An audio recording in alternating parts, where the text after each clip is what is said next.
Welcome to Timeless Prosperity. What if the secret to receiving everything you desire was simply to look at life with wonder again? In Chapter 11, Florence Scovel Shinn reminds us that miracles don't come through struggle, they come through expectation.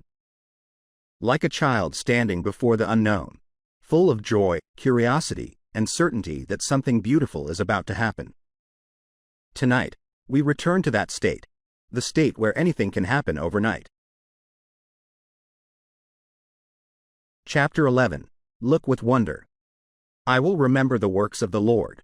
Surely I will remember thy wonders of old. Psalm 77 verse 11.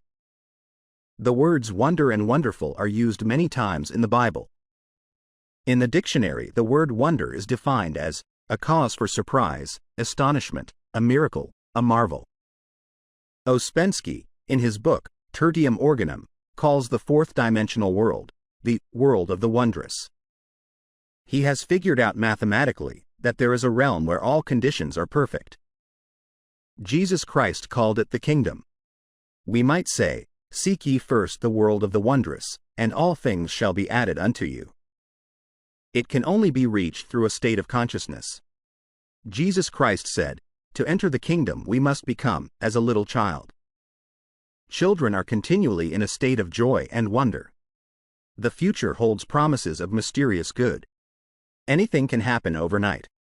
Robert Louis Stevenson, in A Child's Garden of Verses, says, the world is so full of a number of things. I'm sure we should all be as happy as kings. So let us look with wonder at that which is before us. That statement was given me a number of years ago. I mention it in my book, The Game of Life and How to Play It. I had missed an opportunity and felt that I should have been more awake to my good. The next day, I took the statement early in the morning. I look with wonder at that which is before me. At noon the phone rang, and the proposition was put to me again. This time I grasped it. I did indeed look with wonder, for I never expected the opportunity to come to me again. A friend in one of my meetings said the other day that this statement had brought her wonderful results. It fills the consciousness with happy expectancy. Children are filled with happy expectancy until grown-up people and unhappy experiences bring them out of the world of the wondrous. Let us look back and remember some of the gloomy ideas which were given us. Eat the speckled apples first. Don't expect too much, then you won't be disappointed. You can't have everything in this life.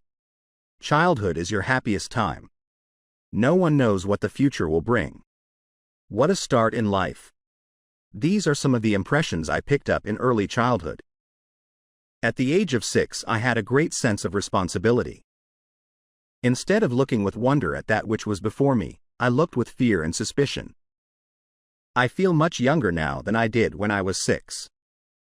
I have an early photograph taken about that time, grasping a flower, but with a careworn and hopeless expression. I had left the world of the wondrous behind me. I was now living in the world of realities, as my elders told me, and it was far from wondrous. It is a great privilege for children to live in this age, when they are taught truth from their birth. Even if they are not taught actual metaphysics, the ethers are filled with joyous expectancy. You may become a Shirley Temple or a Freddie Bartholomew or a great pianist at the age of 6 and go on a concert tour. We are all now back in the world of the wondrous, where anything can happen overnight. For when miracles do come, they come quickly. So let us become miracle conscious and prepare for miracles, expect miracles, and we are then inviting them into our lives. Maybe you need a financial miracle. There is a supply for every demand. Through active faith, the word and intuition, we release this invisible supply.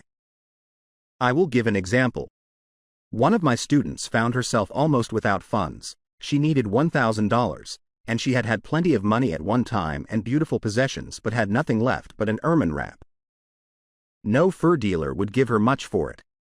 I spoke the word that it would be sold to the right person for the right price, or that the supply would come in some other way. It was necessary that the money manifest at once. It was no time to worry or reason. She was on the street making her affirmations. It was a stormy day.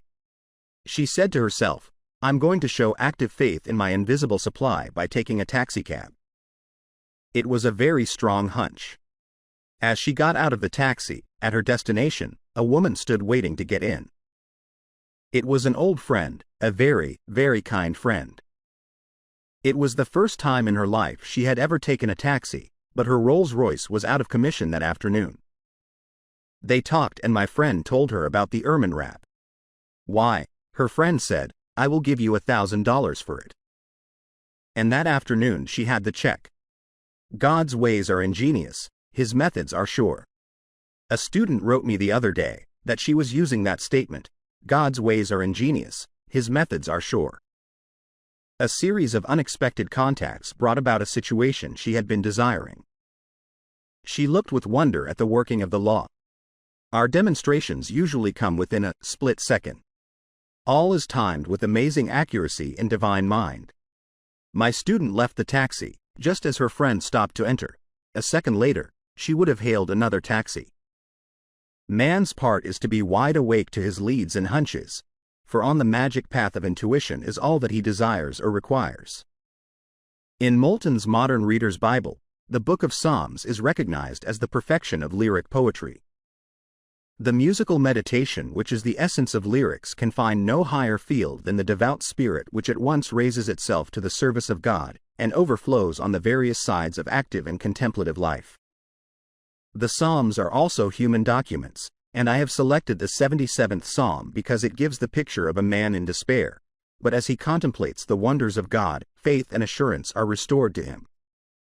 I cried unto God with my voice, even unto God with my voice, and he gave ear unto me. In the day of my trouble, I sought the Lord, my soul refused to be comforted. Will the Lord cast off forever? And will he be favorable no more? Hath God forgotten to be gracious? Hath he in anger shut up his tender mercies? And I said, This is my infirmity, but I will remember the years of the right hand of the Most High. I will meditate also of all thy work and talk of thy doings. Thy way, O God, is in the sanctuary, who is so great a God as our God. Thou art the God that doest wonders. Thou hast with thine arm redeemed thy people. This is a picture of what the average truth student goes through when confronted with a problem. He is assailed by thoughts of doubt, fear, and despair.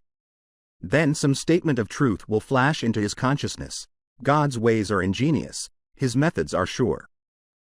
He remembers other difficulties which have been overcome. His confidence in God returns. He thinks, what God has done before, He will do for me and more. I was talking to a friend not long ago who said, I would be pretty dumb if I didn't believe God could solve my problem. So many times before, wonderful things have come to me, I know they will come again. So the summing up of the 77th Psalm is, what God has done before, He now does for me and more. It is a good thing to say when you think of your past success, happiness, or wealth. All loss comes from your own vain imaginings. Fear of loss crept into your consciousness. You carried burdens and fought battles. You reasoned instead of sticking to the magic path of intuition. But in the twinkling of an eye, all will be restored to you, for as they say in the East, what Allah has given cannot be diminished. Now to go back to the child state of consciousness, you should be filled with wonder, but be careful not to live in your past childhood. I know people who can only think about their happy childhood days. They remember what they wore. No skies have since been so blue, or grass so green. They therefore miss the opportunities of the wonderful now. I will tell an amusing story of a friend who lived in a town when she was very young, then moved away to another city. She always looked back to the house they first lived in. To her it was an enchanted palace, large, spacious, and glamorous. Many years after, when she had grown up, she had an opportunity of visiting this house. She was disillusioned. She found it small, stuffy, and ugly. Her idea of beauty had entirely changed, for in the front yard was an iron dog. If you went back to your past, it would not be the same. So in this friend's family, they called living in the past, iron dogging. Her sister told me a story of some iron dogging she had done. When she was about 16, she met abroad a very dashing and romantic young man, an artist. This romance didn't last long, but she talked about it a lot to the man she afterwards married. Years rolled by. The dashing and romantic young man had become a well-known artist and came to this country to have an exhibition of his pictures. My friend was filled with excitement and hunted him up to renew their friendship. She went to his exhibition, and in walked a portly businessman. No trace was left of the dashing romantic youth. When she told her husband, all he said was, "Iron dogging. Remember, now is the appointed time. Today is the day. And your good can happen overnight. Look with wonder at that which is before you. We are filled with divine expectancy. I will restore to you the years which the locusts have eaten. Now let each one think of the good which seems so difficult to attain. It may be health, wealth, happiness, or perfect self-expression. Do not think how your good can be accomplished, just give thanks that you have already received on the invisible plane. Therefore the steps leading up to it are secured also. Be wide awake to your intuitive leads, and suddenly, you find yourself in your promised land. I look with wonder at that which is before me. Remember, your good is not lost. It is simply waiting for your recognition. What has come before can come again, and even greater. So walk forward with faith, stay alert to your intuitive leads, and above all, look with wonder at that which is before you. I release videos like this every other day. Chapterly book readings on forgotten but very valid wisdom published ages ago. If this resonated with you, please consider subscribing and help my channel grow.